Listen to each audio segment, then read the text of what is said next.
الصلاۃ والسلام علیک یا نبی رحمہ وعلی آلک و اصحابک یا رسول الملاحم۔ تمام حمد و ثنا، تعریف و توصیف اللہ جل مجدہ الکریم کی ذات بابرکات کے لیے، جو خالق کائنات بھی ہے اور مالک شش جہات بھی۔ اللہ جل وعلا کی حمد و ثنا کے بعد حضور نبی اکرم شفیع امم رسول محتشم نبی مکرم، اللہ کے پیارے، امت کے سہارے، رب کے محبوب، دانائے غیوب، مالک رقاب امم، فخر عرب و عجم، والی کون و مکان، سیاہ لا مکان، سید انس و جاں، سرور لالا رخاں، نیر تاباں، سر نشین مہوشاں، ماہ خوباں، شہنشاہ حسینہ، تتمہ دوراں، سر خیل زہرہ جمالاں، جلوہ صبح ازل، نور ذات لم یزل، باعث تکوین عالم، فخر آدم و بنی آدم، نیر بطحا، رازدار ما اوہا، شاہد ما طغا، صاحب علم نشرہ، معصوم آمنہ، احمد مجتبیٰ، حضرت محمد مصطفیٰ صلی اللہ علیہ وسلم کے حضور ناز میں اپنی عقیدتوں، ارادتوں اور محبتوں کا خراج پیش کرنے کے بعد واجب الاحترام، ذوی الاحتشام، برادران اسلام، السلام علیکم ورحمۃ اللہ وبرکاتہ۔ آپ کے سامنے سورۃ الکوثر کی تلاوت کا شرف حاصل کیا ہے، اور آج کی اس نشست میں اسی پر کچھ گفتگو آپ کے گوش گزار کروں گا۔ اللہ تعالی میری زبان پر کلمۃ الحق جاری فرمائے۔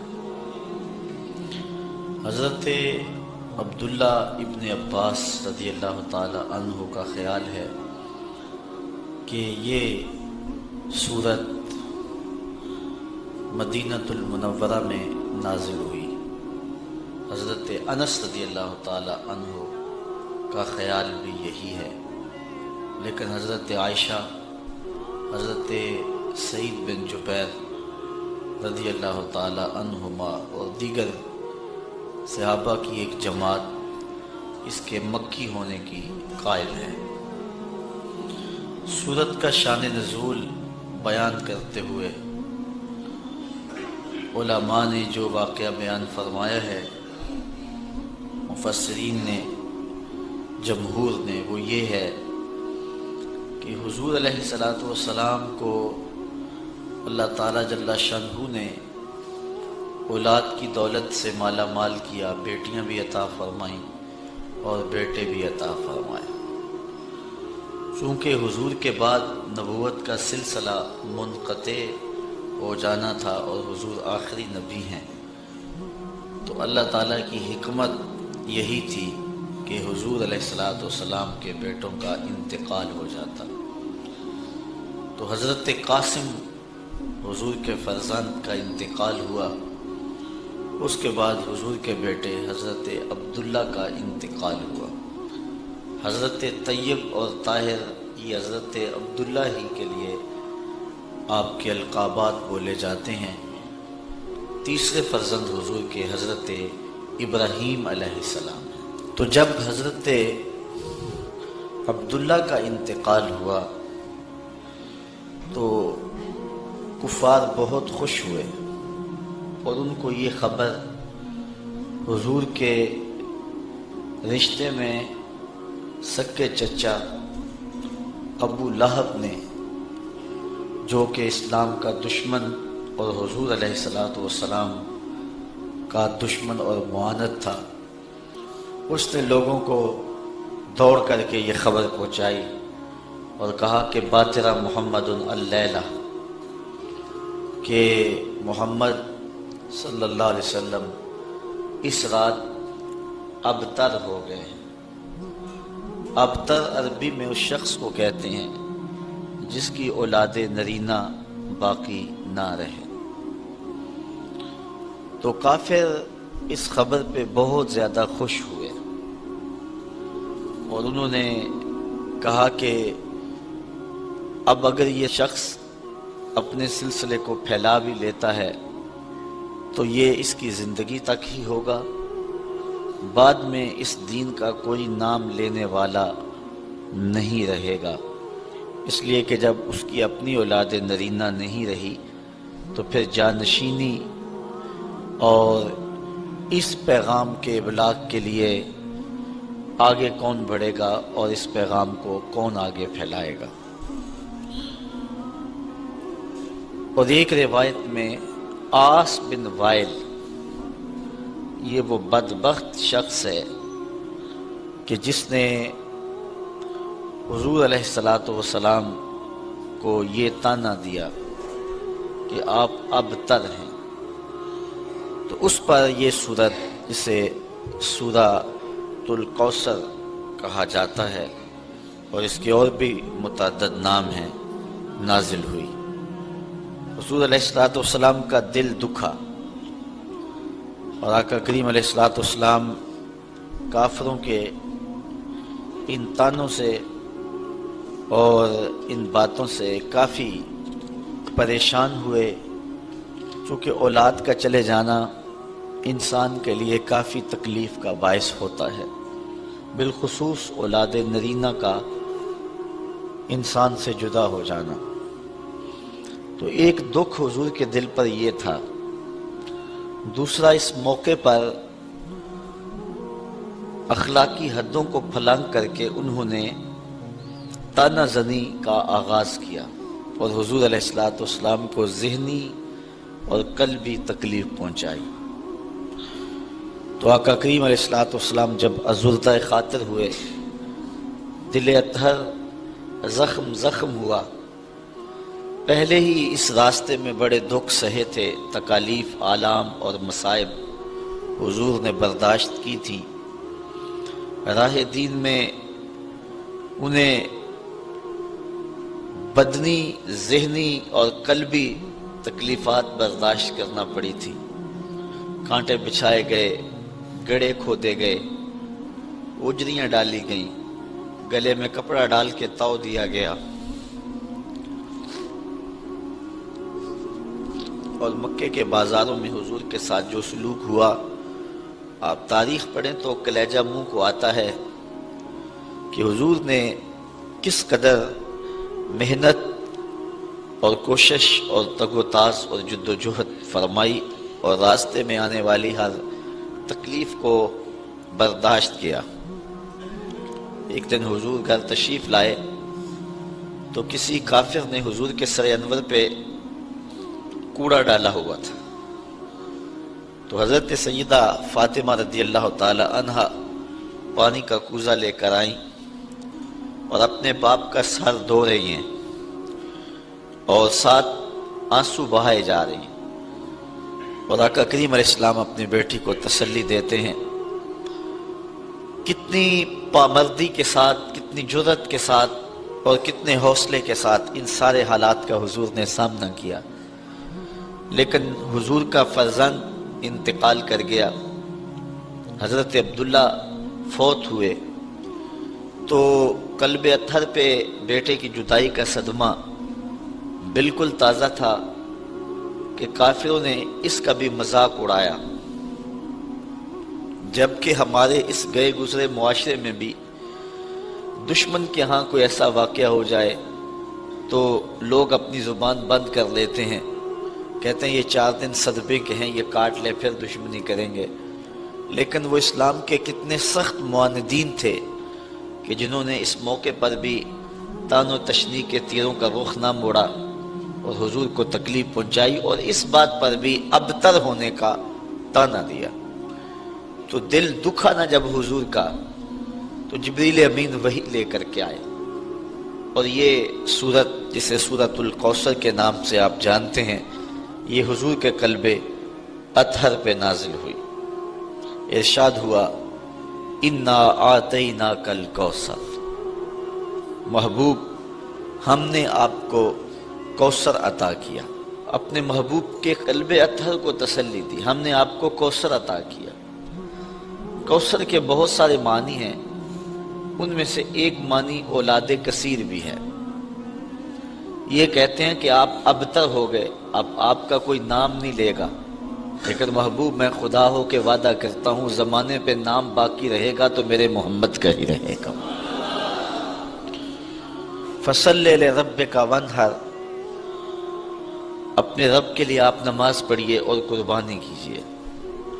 اِنَّ شَانِئَكَ هُوَ الْأَبْتَرُ، بے شک آپ کا جو مبغض ہے، دشمن ہے، معاند ہے، آس بن وائل کی اولاد تلاش کرنے نکل جائیں تو آپ کو آس بن وائل کی اولاد نہیں ملے گی۔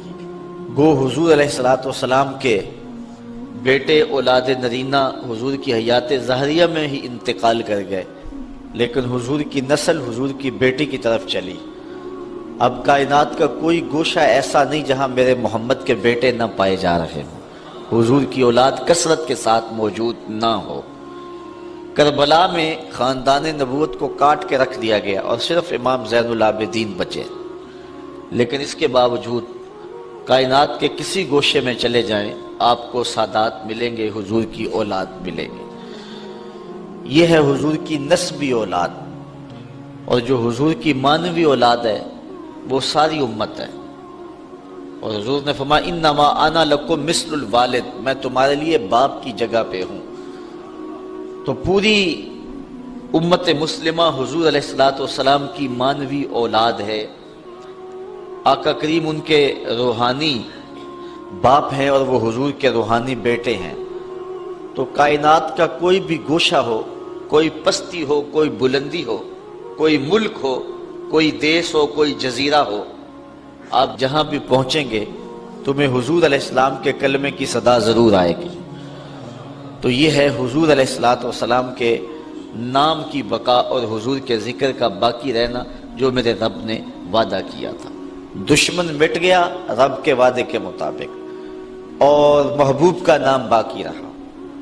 یہاں ایک سوال ہے کہ اللہ کہے کہ محبوب تیرا دشمن ابتر ہے، آس بن وائل کے 4 بیٹے زندہ رہے، تو جو بات ہمارا رب کہے گا وہ تقدیر کا فیصلہ ہوگا، تو اس کے 4 بیٹے مر جانے چاہیے تھے، لیکن وہ 4 زندہ رہے۔ تو پھر یہاں اس آیت کا مفہوم کیا ہوگا؟ تو علماء بیان فرماتے ہیں کہ وہ 4 بیٹے آس بن وائل کے مسلمان ہو گئے، بیٹے اس کے تھے اور کلمے میرے رسول کے پڑھتے تھے۔ تو زمانے کو بتایا کہ ابتر کون ہے، تیرے بیٹے بھی جب میرا نام لے رہے ہیں، تیرے بیٹے بھی میرے قصیدے جب پڑھ رہے ہیں، تو بتا پھر ابتر کون ہوا؟ تیرا نام باقی نہیں ہے، اور مصطفیٰ کریم علیہ السلام کا نام آج بھی باقی ہے۔ اور اس دور میں بھی ابو جہل کا بیٹا اکرمہ اسلام کی دولت سے مالا مال ہوتا ہے اور اسی راہ میں اپنی جان قربان کرتا ہے۔ اس طرح باقی جتنے بھی بڑے بڑے کفار تھے ان کے سارے بیٹے، ساری اولادیں حضور علیہ السلام کی غلامی میں آ گئیں اور حضور علیہ السلام کے حلقہ ارادت میں شامل ہو گئی۔ فتح مکہ کے دن 10,000 صحابہ کے ساتھ حضور مکے میں داخل ہوئے، تو ان لوگوں نے حضور علیہ السلام کے سامنے پیش ہو کے معذرت کی، اپنے دروازے کھول دیے، حضور کا استقبال کیا، اور پھر پوری کائنات پر حضور علیہ السلام کی عظمت کا ڈنکا بجنے لگا، اور آقا کریم علیہ السلام کے دین کا غلبہ اس انداز میں اور اس صورت میں ہوا کہ ایک شخص بھی مکے کے اندر اب کافر موجود نہیں ہے، اور حضور علیہ السلام کی زندگی اور حیات ظاہریہ کے اندر ہی تمام کا تمام مکہ جو ہے وہ اہل ایمان سے بھر گیا تھا۔ تو یہ حضور علیہ السلام کی عظمت ہے جس کا بیان ہے۔ اب تھوڑی سی گفتگو اس صورت پر آپ کے گوش گزار کرنا چاہوں گا۔ اللہ تعالیٰ جل شانہ نے ارشاد فرمایا اِنَّا آتَيْنَاكَ الْكَوْثَرَ، بے شک ہم نے آپ کو کوثر عطا کیا۔ یہاں اتینا کے لفظ نہیں ہے، آتینا کے، یعنی اتینا اگر ہوتا تو اس کا معنی ہوتا ہم نے آپ کو کوثر دیا، اور جو چیز دی جائے وہ واپس بھی لے لی جاتی ہے۔ لازمی نہیں ہے کہ وہ واپس نہ لی جائے، واپس لینا چاہے دینے والا تو وہ لے بھی سکتا ہے۔ یہ ہے کسی چیز کا دینا، اور یہ اتینا نہیں آتینا ہے، تو اس کا معنی جو ہے عطا کرنا، یعنی یہاں یہ معنی نہیں ہے کہ ہم نے کوثر دیا، بلکہ کوثر دیا اس معنی میں ہے کہ ہم نے آپ کو کوثر دے دیا۔ تو جو چیز دی جائے وہ قابل واپسی بھی ہوتی ہے، اور جو دے دی جائے تو اس فرق کو آپ سمجھتے ہیں کہ پھر وہ واپس نہیں لی جاتی۔ تو اللہ تعالیٰ جل شانہ نے اپنے محبوب کو فرمایا کہ اے محبوب، ہم نے تمہیں کوثر دے دیا، ہم نے تمہیں خیر کثیر عطا کر دیا، دے دیا۔ تو اللہ تعالیٰ جل شانہ کی یہ عطا خاص ہے جو محبوب علیہ الصلوۃ والسلام کو عطا کی گئی۔ دوسرا لفظ ہے کوثر۔ کوثر ہر کثرت کو کہتے ہیں، الخیر الکثیر فی الدنیا والدین، دنیا اور دین کی ہر کثرت کو کوثر کہتے ہیں، وخیرات الآخرہ، اور آخرت کی ہر بھلائی کو کوثر کہتے ہیں، یعنی کوثر کے دامن میں وسعت بہت ساری ہے۔ ہم نے آپ کو کوثر دیا، یعنی بہت ساری کثرتیں عطا فرمائیں۔ اس پر علماء نے بہت کچھ لکھا ہے، اور اس کے کئی معنی اور کئی اس کے مطالب بیان فرمائے ہیں کہ کوثر سے مراد کیا ہے۔ مفسرین کی ایک جماعت یہ کہتی ہے کہ کوثر سے مراد ایک نہر ہے جو جنت میں بہتی ہے، وہ محبوب علیہ السلام کو عطا کی گئی۔ تو یہاں محبوب کو کہا کہ محبوب یہ دنیا کیا ہے، آپ کو تو جنت کی نہر عطا کر دی گئی ہے۔ جنت میں کل 4 نہریں ہیں، مائے معین، کوثر، سلسبیل اور تسنیم۔ تو یہ جو کوثر نہر ہے یہ خاص طور پہ اللہ تعالیٰ نے اپنے محبوب کو عطا فرما دی۔ حضرت انس رضی اللہ تعالیٰ عنہ سے روایت ہے، حضور نبی رحمت صلی اللہ علیہ وآلہ وسلم نے ارشاد فرمایا کہ جنت میں ایک نہر ہے جس کا نام کوثر ہے، اس کے جو کنارے ہیں وہ سونے اور چاندی کے ہیں، اور اس کے نیچے جو زمین ہے وہ موتیوں، ہیروں اور جواہرات کی ہے، اور اس کی مٹی کستوری کی ہے۔ اور حضور نے یہ بھی ارشاد فرمایا کہ اس کا جو پانی ہے وہ دودھ سے زیادہ سفید ہے، شہد سے زیادہ میٹھا ہے، اور برف سے زیادہ شفاف اور ٹھنڈا ہے، اور اس میں بختی اونٹوں کی گردنوں کے برابر گردنیں رکھنے والے جانور ہیں جو اس نہر کے اندر جو ہیں وہ تیرتے ہیں۔ ایک روایت میں ہے حضرت عمر رضی اللہ تعالی عنہ نے جب حضور سے اس کوثر کا تذکرہ سنا جس کے بارے میں حضور نے فرمایا کہ یہ خاص نہر اللہ نے مجھے عطا کی ہے، تو حضور نے فرمایا اس کا پانی شہد سے زیادہ میٹھا ہے، برف سے زیادہ ٹھنڈا ہے، اور دودھ سے زیادہ سفید ہے، اور اس کی تہ میں کستوری بچھی ہوئی ہے، اس کے سونے اور چاندی کے کنارے ہیں، اور اس میں بختی اونٹوں کی گردنوں کے برابر جانور ہیں۔ تو حضرت عمر رضی اللہ تعالیٰ عنہ نے عرض کی حضور پھر تو جب انہیں دیکھیں گے تو لطف ہی آ جائے گا۔ تو حضور علیہ السلام نے فرمایا اے عمر جب ان کو کھاؤ گے تو لطف اور زیادہ آئے گا۔ وہ خاص نہر ہے جو کوثر کی اللہ تعالیٰ نے اپنے محبوب کو عطا فرمائی ہے۔ ایک قول یہ ہے، اور دوسرا قول یہ ہے کہ اس سے مراد حوض کوثر ہے جو اللہ تعالیٰ نے اپنے محبوب علیہ السلام کو عطا فرمایا ہے، اور وہ میدان محشر میں ایک بہت بڑا حوض ہوگا جس سے حضور علیہ السلام کے غلام پانی پئیں گے، اور فرمایا کہ اس کے اوپر جو پیالے رکھے ہیں وہ ستاروں کی تعداد کے برابر ہیں۔ اور حضرت امام قرطبی نے الجامعہ لاحکام القرآن میں لکھا ہے کہ حوض کوثر کے چاروں کونوں پر چاروں صحابی تشریف فرما ہوں گے، اور جن کے سینے میں ان میں سے کسی ایک کے لیے بھی بغض ہوا اس کو کوثر کا جام نصیب نہیں ہوگا۔ جس کو کوثر کا جام نصیب ہو گیا 50,000 سال کا دن ہے، جس نے ایک جام بھی پی لیا اس کو پورا دن یعنی 50,000 سال پیاس ہی نہیں لگے گی۔ یہ حوض کوثر کے پانی کی صورت ہے جو اللہ تعالیٰ نے حضور کو عطا فرمایا ہوا ہے۔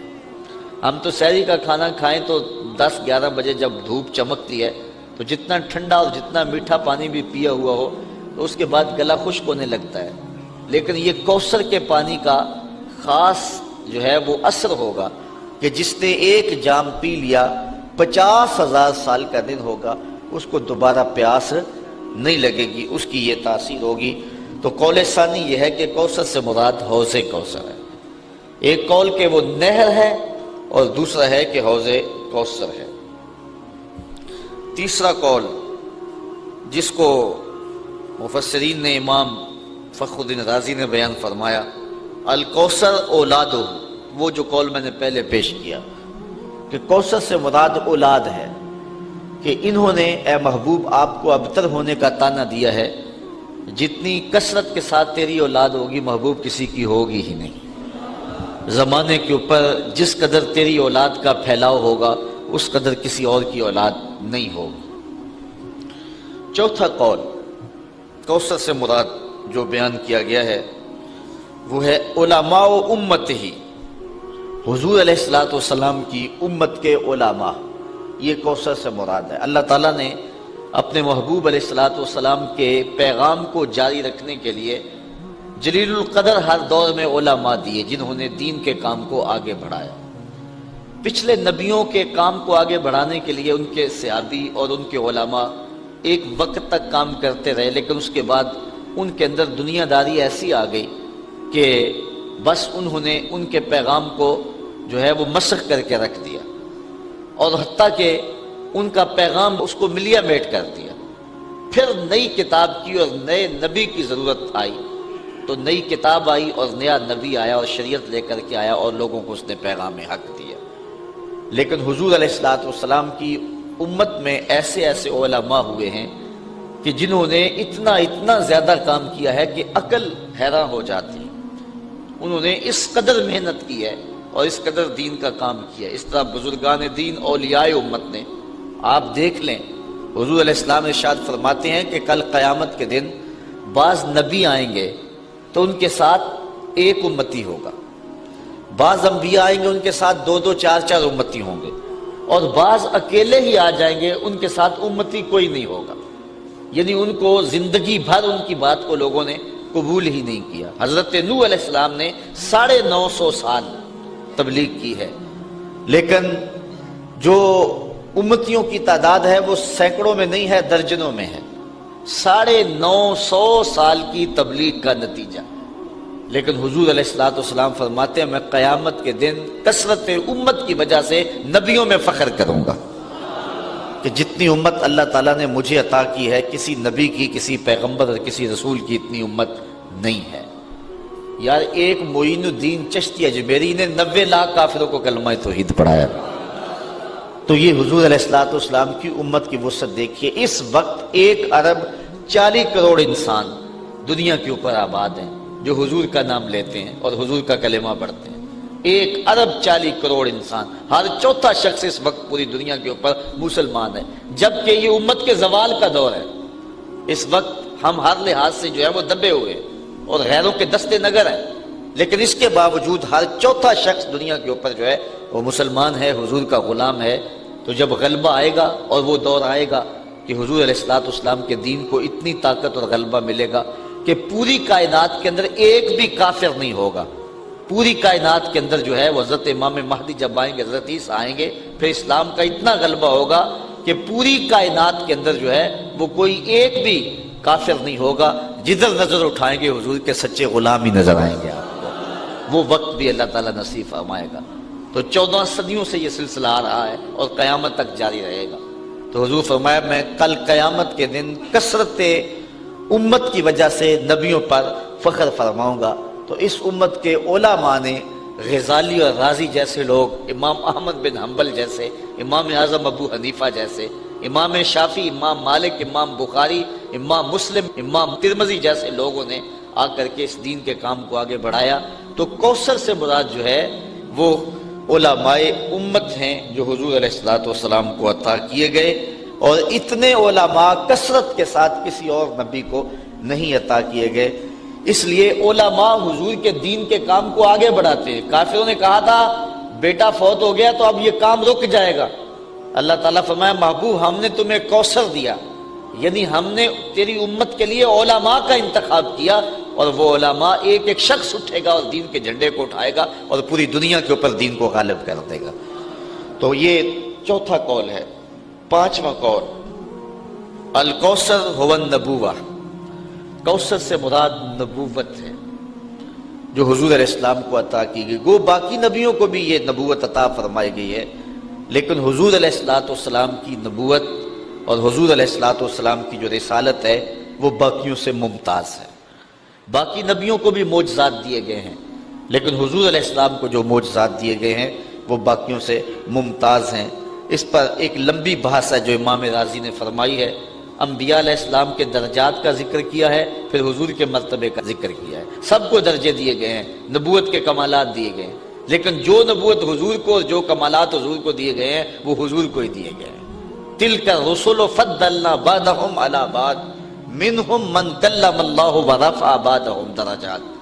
اللہ تعالیٰ ارشاد فرماتا ہے یہ رسول ہیں جن کو ہم نے ایک دوسروں پر فضیلت دی ہوئی ہے، ان میں سے کوئی ایسا ہے جس سے رب نے کلام کیا، اور ان میں سے کوئی ایسا بھی ہے کہ جو درجوں میں سب سے فضیلت اور بلندی پا گیا، اور اس سے مراد میرے اور آپ کے آقا مولا حضور نبی رحمت صلی اللہ علیہ وآلہ وسلم ہے۔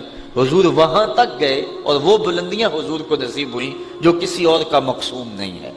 کوئی فلک تے رہ یار گیا، کوئی جا سدرا تے ہار گیا، ایک کالیاں زلفاں والا سی جڑا عرش تو بھی لنگ پار گیا۔ جو حضور کو کمالات دیے گئے ہیں، حضور کو جو رفتیں دی گئی ہیں، وہ کسی اور کو نصیب نہیں ہوئی۔ تو یہاں سے نبوت مراد ہے، اور پھر حضور کو وہ جو کمالات دیے گئے ہیں نبوت کے، وہ حضور علیہ السلام کے علاوہ کسی اور کو نصیب نہیں ہوئے۔ چھٹا قول جو امام فخر الدین رازی نے بیان کیا ہے، وہ فرماتے ہیں الکوثر هو القرآن، کوثر سے مراد قرآن ہے، اور قرآن کی فضیلت حصر اور شمار میں نہیں آتی۔